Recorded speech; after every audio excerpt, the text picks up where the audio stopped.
तो चलिए बढ़ते हैं आज की कहानी की ओर। दोस्तों, रात के करीब 10:30 बजे मैं और रवि क्लब से निकले। रवि ने ड्रिंक ज़्यादा कर रखी थी, जिस वजह से वो ठीक से चल नहीं पा रहा था। मैं रवि को संभालते हुए गाड़ी के अंदर ले आया। फिर उसके बाद मैं भी गाड़ी के अंदर बैठ गया और गाड़ी ड्राइव करने लगा। थोड़ी देर ड्राइव करने के बाद रवि बोला, यार सुमित, आज नशा कुछ ज़्यादा ही हो गया है। तभी मैंने कहा, तेरा तो रोज का यही है, पीने के बाद बोलता है ज़्यादा नशा हो गया है। अभी हम थोड़ी दूर पहुंचे ही थे कि तभी अचानक से गाड़ी में ब्रेक लग गया, जिस वजह से रवि चिल्लाते बोला, सुमित तू पागल हो गया है क्या? गाड़ी को ठोक रहा है, ठीक से क्यों नहीं चला पा रहा है? मैंने रवि को बोला भी कि गाड़ी का ब्रेक अपने आप ही लग गया है, मैंने ब्रेक नहीं लगाया। तभी रवि ने कहा, अगर तुझसे गाड़ी ड्राइव नहीं हो रही है तो मुझे बता दे, मैं गाड़ी को ड्राइव कर लेता हूँ। फिर मैंने गाड़ी को आगे बढ़ाया। सुनसान रास्ता हो रखा था। मुझे थोड़ा अजीब तो लगा कि ब्रेक अचानक से कैसे लगा, पर मैंने इस बात को अनदेखा कर दिया और गाड़ी को ठीक से चलाने लगा। रवि को नींद आ रही थी, जिस वजह से वो सो गया था। फिर थोड़ी दूर जाने के बाद मुझे एक काली परछाई गाड़ी के सामने नजर आई। जब मैंने उस परछाई के पास गाड़ी रोकी, तभी रवि की आंख खुल गई। उसने कहा, अब क्या हुआ? तब मैंने बोला, सामने यार कोई परछाई जैसी खड़ी है। फिर जब रवि ने देखा तो वहाँ कुछ नहीं था। रवि ने कहा, तुझे सच में ज़्यादा चढ़ गई है, सामने तो कोई नहीं है। जब मैंने सामने की ओर देखा तो वो परछाई वहाँ थी नहीं। तभी मैंने रवि से कहा, यार रवि, मैंने सच में देखा था, वहाँ पर एक परछाई थी। फिर रवि ने कहा, तो रुक, मैं बाहर देख कर आता हूँ। जब रवि ने बाहर जाकर देखा तो वहाँ कोई भी नहीं था। तभी रवि गाड़ी के अंदर वापस आकर बैठ गया। फिर मैंने गाड़ी स्टार्ट की। गाड़ी आगे बढ़ ही नहीं रही थी और गाड़ी से बाहर निकल कर देखा तो पता चला कि गाड़ी का पीछे वाला टायर पंचर हो गया है। मैंने रवि को ये बात भी बताई तो उसने निकल कर देखा तो उसे पता चला कि गाड़ी का पीछे वाला टायर सच में पंचर है। तो उसने कहा, इसे भी यार अभी पंचर होना था। मैंने रवि को कहा, यार देख, गाड़ी में एक्स्ट्रा टायर पड़ा है, मैं अभी चेंज करता हूँ। तभी मैंने गाड़ी की डिग्गी से टायर निकाला और लगाने लगा। फिर हमने टायर चेंज कर लिया। तभी रवि ने कहा, तो रुक, मैं टॉयलेट करके आता हूँ। और फिर रवि पास की झाड़ी में चला गया और मैं टायर को चेंज करके डिग्गी को बंद करके गाड़ी के अंदर बैठ गया। थोड़ी देर के बाद रवि वापस आया और गाड़ी में बैठ गया और मैंने गाड़ी को आगे बढ़ाया। मैंने गाड़ी की स्पीड तेज कर दी क्योंकि मैं थोड़ा घबरा गया था। सामने की ओर मुझे सुनसान रास्ता और साइड में घनी झाड़ियाँ ही दिख रही थी। ऊपर से उस रोड में कोई भी गाड़ी नजर नहीं आ रही थी, दूर दूर तक सुनसान दिख रहा था। तभी अचानक से गाड़ी के सामने मुझे वही परछाई दिखाई दी। इस बार वो परछाई गाड़ी के आर पार हो गई, जिस वजह से मेरे हाथों से गाड़ी का संतुलन बिगड़ गया। जैसे तैसे मैंने गाड़ी के हैंडल को संभाला और गाड़ी का ब्रेक मार दिया। गाड़ी का ब्रेक मारते वक्त मेरा सर गाड़ी के हैंडल में जाके लगा। अपने सर को संभालते हुए मैंने हैंडल से हटाया। उसके बाद रवि इस बार काफ़ी गुस्से में लग रहा था। मैंने रवि को बताया भी कि सामने मैंने उसी परछाई को देखा और वो परछाई इस गाड़ी के आर पार हो गई थी, जिस वजह से मेरा गाड़ी से संतुलन बिगड़ गया। इस पर रवि मुझ पर गुस्सा करते हुए बोला, तूने तो सच में मुझसे ज़्यादा पी रखी है, अब गाड़ी मैं ड्राइव करता हूँ। तो मैं साइड में आके बैठ गया। फिर उसके बाद रवि गाड़ी से उतरा और ड्राइविंग सीट पर आ गया। लेकिन जब रवि ने गाड़ी को स्टार्ट किया तब गाड़ी स्टार्ट ही नहीं हुई। रवि ने काफ़ी कोशिश की पर गाड़ी स्टार्ट होने का नाम ही नहीं ले रही थी। गाड़ी के स्टार्ट ना होने के चलते रवि अब थोड़ा बौखला गया था। और जब रवि ने गाड़ी से बाहर उतरकर गाड़ी का बोनट खोला तो रवि को गाड़ी में कोई खराबी नजर ही नहीं आई। इसी बीच रवि को कोई दिखा, जिसे देखते ही रवि उस पर चिल्लाते हुए बोला, ये तुम्हारी हरकत है ना? पर जब मैंने उस ओर देखा तो वहाँ रवि के आसपास कोई भी नहीं था। मैंने तुरंत ही रवि को आवाज़ देते हुए कहा, भाई तू किससे बात कर रहा है? अभी मैंने इतना कहा ही था कि तभी रवि गाली देते हुए हाईवे से उतरकर जंगल की तरफ भागने लगा। रवि को जंगल की तरफ भागते थे, मैं भी उसे आवाज़ देते हुए उसके पीछे भागा। मैं रवि को लगातार रुकने को कहे जा रहा था, पर रवि बहुत ही ज़्यादा भड़का हुआ था, जिस वजह से वो मेरी बिल्कुल भी नहीं सुन रहा था। अगले कुछ ही मिनटों में रवि उस जंगल के स्याह अंधेरे में कहीं खो गया और मैं भी। और जब मुझे इस बात का एहसास हुआ कि मैं इस जंगल में खो गया हूँ तो मेरे हाथ पैर ठंडे पड़ने लगे कि मैं आगे बढ़ूँ। लिहाजा मैंने उसी जगह पर खड़े होकर रवि को आवाज़ लगाई ताकि वो जहाँ भी हो मेरी आवाज़ सुनकर वापस आ जाए। मैंने 7 से 8 बार रवि को आवाज़ लगाई, पर मुझे रवि की आवाज़ ना सुनाई देकर किसी लड़की की आवाज़ सुनाई दी जो कि मेरा नाम लेकर पुकार रही थी। अपना नाम सुनकर मैं एकदम से चौंक गया कि आखिर ये कौन है जो मेरा नाम लिए जा रही है, वो भी इतने घने जंगल में। उसकी आवाज़ सुनकर मेरे अंदर डर की सीमा बढ़े जा रही थी। इस बार उस लड़की ने मेरा नाम लेकर बुलाया और उस लड़की की आवाज़ को सुनकर मुझे डर तो बहुत लग रहा था, पर मैं कर भी क्या सकता था। मैं उस लड़की की आवाज़ को सुनते आगे बढ़ने लगा। मैं जैसे ही आगे बढ़ा तभी मुझे मेरे पीछे से उसी लड़की की आवाज़ सुनाई दी। जब मैंने पीछे पलटकर देखा तो मेरे सामने एक लड़की खड़ी हुई नजर आई। उसका चेहरा पूरा सफ़ेद नजर आ रहा था और उसके चेहरे के साथ साथ उसकी आंखों की पुतलियां भी सफ़ेद नजर आ रही थी। और उसका इतना भयानक रूप को देखकर मैं तो उसी वक्त बेहोश हो गया। जब थोड़ी देर बाद मेरी आंखें खुली और मैंने देखा कि मैं ज़मीन पर औंधे मुँह पड़ा हुआ हूँ। और फिर जब मैं उठा तो मैंने देखा कि रवि सामने वाले पेड़ की डाली से उल्टा लटका हुआ है। रवि पर नज़र पड़ते ही मैं रवि को आवाज़ देते हुए बोला, भाई भाई तू वहाँ कैसे पहुँचा? अभी मैंने इतना कहा ही था कि तभी पीछे से किसी ने मेरे बाल पकड़कर पीछे खींच लिया। उस वक्त मेरी हालत किसी पुतले की तरह हो गई थी। ना तो मेरे हाथ पैर चल रहे थे और ना ही मेरा मुंह। और फिर जब वही सफ़ेद चेहरे वाली लड़की का चेहरा मेरे सामने आया तो मेरी सांसें रुक सी गईं। जैसे ही मेरी सांसें रुकी तो उस लड़की ने मेरे बालों को खींचते हुए ज़मीन पर पटक दिया। नीचे गिरते ही मुझे काफ़ी ज़्यादा दर्द हुआ। अभी मैं दर्द से छटपटा ही रहा था कि तभी उस लड़की ने मेरे दो और दोस्तों का नाम लेते हुए कहा, मालिक और आसिफ को यहाँ लेकर आओ। मालिक और आसिफ का नाम सुनते ही मैंने डरते हुए कहा, बात क्या है? आखिर हमने तुम्हारा बिगाड़ा क्या है? क्यों पीछे पड़ी हो हमारे? मेरे इतना कहते ही वो लड़की गुस्से से तमतमा गई और मुझे मेरी गर्दन से पकड़कर ऊपर उठा दिया, जिस वजह से अब मेरी सांसें उखड़ने लगी। अभी मैं उसके हाथों में दम ही तोड़ने वाला था कि फिर उस लड़की ने मुझे वहीं ज़मीन पर पटक दिया। मुझे ज़मीन पर पटकने के बाद वो लड़की फिर से बोली, मालिक और आसिफ को बुलाओ। मुझे ये तो पता नहीं था कि आखिर ये मालिक और आसिफ को क्यों बुलाना चाहती है, पर अभी मैंने इसका कहा नहीं माना तो शायद मैं बेमतलब में मारा जाऊंगा। लिहाजा मैंने डरते डरते बोला, ठीक है अभी बुलाता हूँ। फिर मैं अपने आप को संभालते हुए उठकर बैठा। मुझे इतना तो पता था कि मालिक और आसिफ मेरे बुलाने पे तो आने से रहे और अगर वो नहीं आए तो मेरी मौत पक्की है। फिर मैंने सोचा कि अगर मैं रवि के फ़ोन से बोलता हूँ तो वो पक्का आएंगे। तभी मैं वहाँ से उठा और रवि के पास गया। मैंने रवि की जेब को चेक किया पर उसकी जेब में तो फ़ोन था ही नहीं। फिर मुझे याद आया कि रवि का फ़ोन तो गाड़ी में रखा है। फिर मैंने उस लड़की को कहा, मुझे थोड़ा टाइम दो, मैं उन्हें यहाँ जल्दी बुलाता हूँ। इतना कहकर मैं वहाँ से निकलकर गाड़ी की तरफ जाने लगा। गाड़ी में पहुँचने के बाद फिर मैंने रवि के फ़ोन से मालिक और आसिफ को मैसेज किया। मैंने उन्हें मैसेज में लिखा था कि यहाँ मुझे एक मस्त माल मिला है, तुम दोनों जल्दी आओ।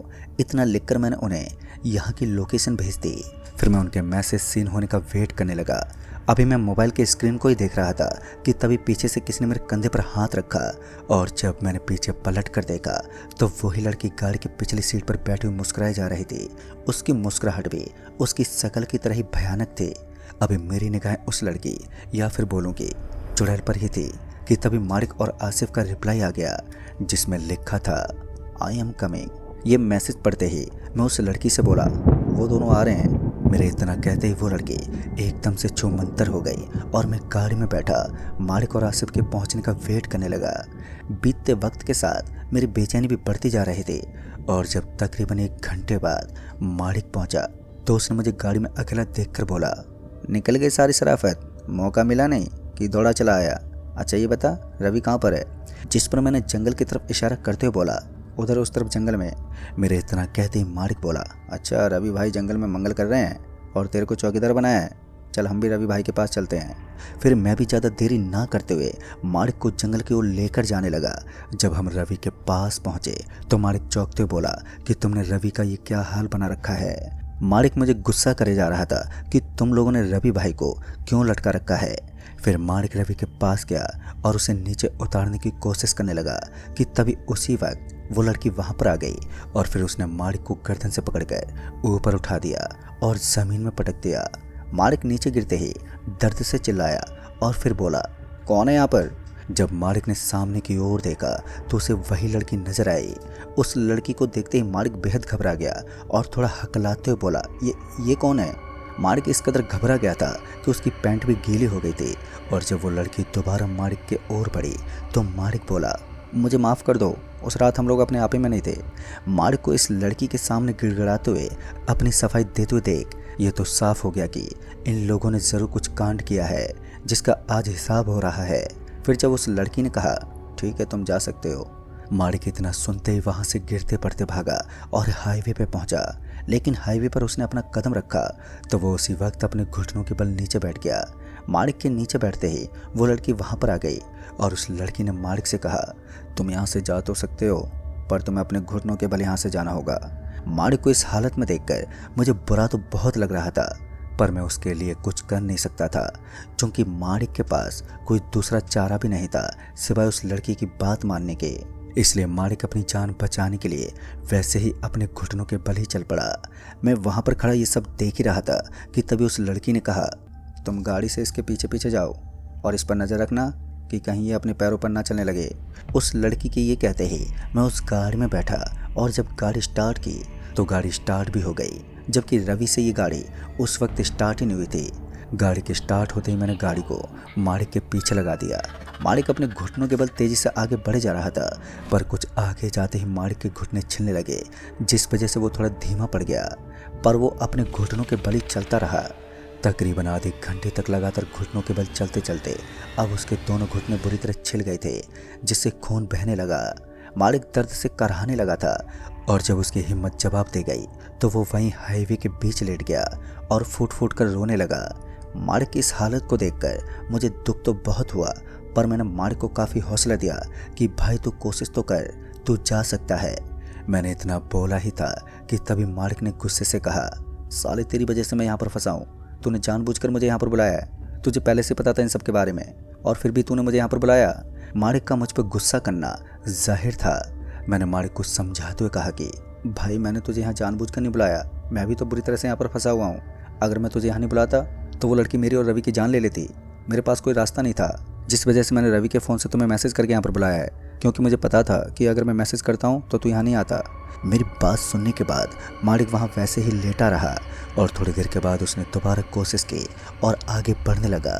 फिर मालिक थोड़ी दूर पहुँचा ही था कि तभी उसकी हिम्मत टूटने लग गई क्योंकि उसके घुटने पूरी तरह से छिल गए थे जिस वजह से उसकी हड्डी पर दिखने लग गई थी और उसके खून के निशान उस हाईवे पे बुरी तरह से बनते जा रहे थे। जब मालिक का दर्द बर्दाश्त से बाहर हो गया तो वहाँ से उठकर वो भागने लगा। मालिक जैसे ही वहाँ से उठकर भागा कि तभी मेरी गाड़ी ने अचानक से स्पीड पकड़ ली और सीधा मालिक को कुचलते हुए वो आगे निकल गई और एक चीख के साथ मालिक की मौत हो गई। गाड़ी कुछ आगे जाने के बाद अपने आप रुक भी गई। अभी मालिक की दर्दनाक चीखें मेरे कानों में गूंज रही थी कि तभी सामने से कोई आता हुआ नजर आया और जब वो मेरे करीब पहुंचा तो मैंने पाया कि वो आसिफ है। इससे पहले मैं कुछ कहता कि आसिफ बोला अरे सुमित तू अकेले, रवि कहाँ पर है? फिर जब आसिफ ने मेरे चेहरे पर ध्यान दिया तो वो भांप गया कि कुछ गड़बड़ है। आसिफ मुझे घूर ही रहा था कि तभी उसका ध्यान गाड़ी के अंदर पीछे वाली सीट पर गया तो उसने देखा कि गाड़ी की पीछे वाली सीट पर एक खूबसूरत लड़की बैठी हुई है और आसिफ उसे देखने के बाद मुझसे बोला अच्छा तो तू गाड़ी के अंदर इतना मस्त माल लिए खड़ा है। और फिर आसिफ के अचानक के हाव भाव बदलने लग गए और वो बोला चल साइड हट, तूने तो मज़े ले लिए, अब मुझे लेने दे, तू बाहर ही खड़ा नजर रख कि कोई आ ना जाए। और फिर आसिफ गाड़ी के अंदर जाने लगा तो मैंने आसिफ को रोकने की भी कोशिश की लेकिन वो तब तक गाड़ी के अंदर चला गया जब आसिफ उस लड़की के बगल में बैठा और जैसे उसने उसे टच किया कि तभी वो लड़की अपने भयानक रूप में वापस से आ गई और उस लड़की का असली रूप देखकर आसिफ की सिट्टी बिट्टी गुल हो गई और वो ज़ोर से चिल्लाया। आसिफ को चिल्लाता देख मैं उसके पास पहुंचा और गाड़ी का दरवाज़ा खोलने लगा पर दरवाज़ा खुला ही नहीं और इसी बीच गाड़ी रिवर्स में चल पड़ी। मैं भी गाड़ी की ओर भागा पर गाड़ी ने कुछ ही देर में रफ्तार पकड़ ली और देखते ही देखते गाड़ी मेरे से बहुत दूर निकल गई। पर मैं रुका नहीं, मैं लगातार उसी ओर दौड़ता रहा और जब मैं गाड़ी के करीब पहुंचा तो मैंने पाया कि गाड़ी हाईवे के साइड में लगी हुई है। तभी मेरा ध्यान हाईवे की रोड को चाट रहे आसिफ पर पड़ी और जब मैं आसिफ के पास पहुंचा तो मैंने देखा कि आसिफ का पूरा मुंह खून से सना हुआ है और वो लगातार सड़क को चाटते हुए आगे बढ़े जा रहा है। मतलब कि आसिफ को उस लड़की ने मालिक की तरह ही सजा के तौर पर सड़क को चाटते हुए यहाँ से जाने को कहा है। और जब आसिफ की नज़र मेरे पर पड़ी तो वो एकदम से गुस्से में आ गया और मुझ पर झपटते हुए बोला तूने जानबूझकर मेरे को मारने के लिए बुलाया है, मैं तेरे को छोड़ूंगा नहीं। अभी आसिफ मेरे पर हाथ पर चला ही रहा था कि तभी अचानक वो नीचे गिर पड़ा आसिफ के एकदम से नीचे गिर जाने के कारण मुझे लगा कि आसिफ को कुछ हो गया है, पर जब मैं आसिफ के पास गया तो मैंने पाया कि वो होश में नहीं है। और जब मैंने उसे थोड़ा हिलाया डुलाया तो उसके मुंह से सिर्फ एक शब्द निकला, पानी। ये सुनते ही मैं गाड़ी की तरफ भागा और गाड़ी से पानी की बोतल ली, और जब आसिफ ने पानी का पहला घूंट लिया तो वो जोर से चीख उठा और पानी की बोतल मेरे हाथ से फिसलकर नीचे गिर पड़ी। पहले तो मुझे समझ ही नहीं आया कि आखिर आसिफ चीखा क्यों, पर जब मुझे जलने का एहसास हुआ तो मैंने देखा कि जिस बोतल से पानी पिलाया था उसमें पानी नहीं बल्कि तेजाब भरा हुआ था। आसिफ का मुंह पल भर में ही गल गया और उसने मेरे सामने ही तड़पते हुए दम तोड़ दिया। मैंने अपने हाथों से आसिफ को मार दिया। उस वक्त मेरी आंखें भर आईं और मुझे अपने आप पर ही गुस्सा आने लगा। आखिर मालिक और आसिफ के मौत का जिम्मेदार कहीं ना कहीं मैं भी था, और इसी बीच जब वो लड़की एकदम से मेरे सामने आ गई तो मेरा गुस्सा उस पर फूट पड़ा। मैं उस लड़की पर बरसते हुए बोला, आखिर हमने तुम्हारा क्या बिगाड़ा है जो तुम हमारे साथ इतना बर्बरता से पेश आ रही हो? इतनी दर्दनाक मौत तो भगवान किसी दुश्मन को भी ना दे। अब मैं तुम्हारी एक नहीं सुनूंगा, तुम्हें जो करना है करो, मैं जा रहा हूँ यहाँ से। और मैं जैसे ही वहाँ से जाने लगा कि तभी उस लड़की ने मुझे रोकते हुए कहा, तो मैं अपने दोस्त की दर्दनाक मौत देखकर इतना दर्द हो रहा है ना, लेकिन क्या तुम जानते हो कि जो इन लोगों ने मेरे साथ किया वो तो इससे भी कहीं ज़्यादा दर्दनाक था। आखिर तुम जानना चाहते हो कि मैंने तुम्हारे दोस्त को क्यों इतनी दर्दनाक मौत दी? तो चलो गाड़ी में बैठो, मैं तुम्हें पूरी कहानी बताती हूँ। उस लड़की की इस बात को सुनते ही मैं ना चाहते हुए भी गाड़ी में बैठ गया, क्योंकि मुझे भी ऐसा लग रहा था कि अब मेरी भी जान ना ले ले। और मैं भी जानना चाहता था कि आखिर इन लोगों ने क्या किया था जिसकी वजह से इन लोगों की मौत ऐसे हुई। फिर मैं गाड़ी के अंदर बैठा और फिर वो लड़की भी गाड़ी के अंदर आ गई। उसने कहा कि तुम गाड़ी चलाओ, मैं सब बताती हूँ। उसके बाद मैंने गाड़ी को आगे बढ़ाया और अभी मैंने गाड़ी को चलाना शुरू ही किया था कि वो लड़की बोली, आज से कुछ महीनों पहले मैं इसी हाईवे से अपने भाई अंकित के साथ मैनपुरी जा रही थी, पर उस रोज़ हमारी किस्मती कुछ ज़्यादा बुरी थी जो हमारी गाड़ी इस हाईवे पर एकाएक बंद पड़ गई। रात का वक्त होने के कारण हाईवे पर कुछ ही गाड़ियाँ चल रही थी, पर वो सारी गाड़ियाँ इतनी तेज़ी से गुजर रही थी कि मानो सभी को बहुत जल्दी हो। वैसे तो मैंने अपने घर वालों को बता दिया था कि गाड़ी रात में बिगड़ गई है और अभी कुछ समझ में नहीं आ रहा कि क्या किया जाए। इस पर घर वालों ने कहा, तुम दोनों थोड़ा संभल कर रहो, हम अभी कुछ करते हैं। इसके बाद तकरीबन आधे घंटे बाद एक गाड़ी हमारे पास आकर रुकी, जिसमें कोई और नहीं बल्कि तुम्हारा दोस्त रवि था। रवि ने गाड़ी को रोकते ही बड़ी शालीनता से पूछा, आप लोगों को कोई मदद चाहिए? जिस पर मैंने थोड़ा हिचकिचाते हुए बोला, नहीं हम ठीक हैं, आप जाइए। मेरी मना करने के बाद भी जब रवि ने कहा, अरे आप डरिए नहीं, मैं सुपौल थानेदार का बेटा हूँ और अभी मैं अपने पिताजी को ही लेने जा रहा हूँ। रवि की बात सुनकर मुझे रवि पर थोड़ा यकीन हो गया और यही मेरी ज़िंदगी की सबसे बड़ी गलती साबित हुई। फिर मैं उसकी बात मानकर अपने छोटे भाई के साथ गाड़ी के अंदर बैठ गई और फिर रवि ने गाड़ी को आगे बढ़ाया। उस बीच हमारी काफ़ी सारी बातें हुई, लेकिन जब हम बातें कर रहे थे तब मैंने रवि को नोटिस किया कि वो किसी को मैसेज कर रहा है, पर मैंने उस वक्त उस चीज़ को अनदेखा कर दिया, ये सोच कर कि वो शायद अपने पापा को मैसेज कर रहा होगा। लेकिन फिर रवि ने मैसेज करने के बाद अचानक ही गाड़ी की स्पीड बढ़ा दी। मैंने रवि से कहा भी कि तुमने गाड़ी की स्पीड एकदम से क्यों बढ़ा दी? उसके बाद रवि ने कहा कि ये इलाका ठीक नहीं है, यहाँ पर कई हादसे हो चुके हैं, जिस वजह से मैंने गाड़ी की स्पीड तेज कर दी है। पर थोड़ी दूर जाने के बाद ही रवि ने गाड़ी रोक दी। रवि के गाड़ी रोकते ही मैंने देखा कि सामने की ओर दो गाड़ी पहले से खड़ी हुई है। मुझे उस वक्त ऐसा लगा कि शायद ये चोर या गुंडे तो नहीं हैं जो इन लोगों ने बीच हाईवे पर गाड़ी खड़ी कर रखी है। मैं ये सब सोच ही रही थी कि तभी रवि ने कहा, चलो उतरो तुम दोनों। अचानक ही रवि के रुख में बदलाव आ गया था और जब इस पर मैंने कहा, यहाँ पर क्यों उतरना है, तो इस पर रवि हंसने लगा। अभी मैं रवि को ही देख रही थी कि तभी रवि ने एक जोरदार तमाचा मारते हुए बोला, चलो उतर। रवि के तमाचा मारते ही मैं समझ गई कि मेरे से गलती हो गई है, पर मुझे फिक्र थी तो अपने छोटे भाई की जो डरा सहमा मेरे से लिपटा हुआ था। इससे पहले मैं कुछ बोलती कि तभी दो लड़के आए और मुझे मेरे भाई के साथ जबरन गाड़ी से उतारने लगे। फिर गाड़ी से हम दोनों को उतारने के बाद उन तीनों ने हम दोनों भाई बहनों को खूब पीटा। मैंने उन तीनों के आगे बहुत हाथ पैर जोड़े, पर वो तीनों नहीं रुके। उन तीनों ने मेरे छोटे भाई को इतना पीटा कि उसकी सांसें उखड़ने लगी, पर वो तीनों तब भी नहीं रुके। उसके बाद जब वो हमें पीट पीट के थक गए तब वो रुके। उनके रुकते ही मैंने दर्द भरी आवाज़ में कहा, आखिर हमने तुम्हारा क्या बिगाड़ा है जो तुम लोग हमें मारे जा रहे हो? तुम हमें छोड़ दो, हम किसी से कुछ नहीं कहेंगे, बस हमें यहाँ से जाने दो। मेरे इतना कहते ही उन्होंने कहा, ठीक है हम तुम्हें जाने देंगे, तभी वो मेरे भाई को खींचते हुए मुझसे दूर ले गए और हाईवे पर लटा दिया। फिर मेरे बालों को पकड़कर बोला, तू जा सकती है, पर तुझे अपने भाई तक घुटनों के बल पहुंचना होगा। लेकिन अगर तू वहां पहुंचने से पहले ही उठ गई तो हम तेरे भाई को गाड़ी से कुचल देंगे। मैं उन लोगों के सामने बहुत ही ज़्यादा गिड़गिड़ाई कि हमें ऐसे ही जाने दो, लेकिन वो नहीं माने और मुझसे कहा, जल्दी जा वरना हम तुझे अभी मार देंगे। और उसी वक्त मैं अपने घुटनों के बल वहाँ से जाने लगी।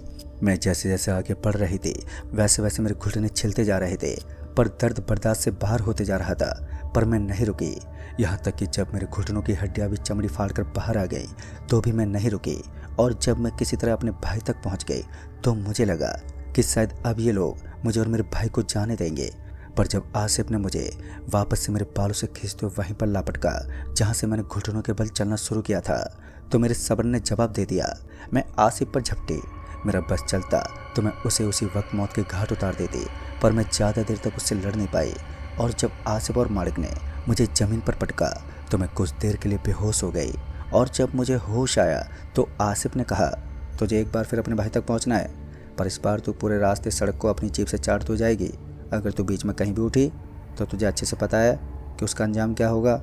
आसिफ की बात सुनने के बाद मैंने ठीक वैसा ही किया।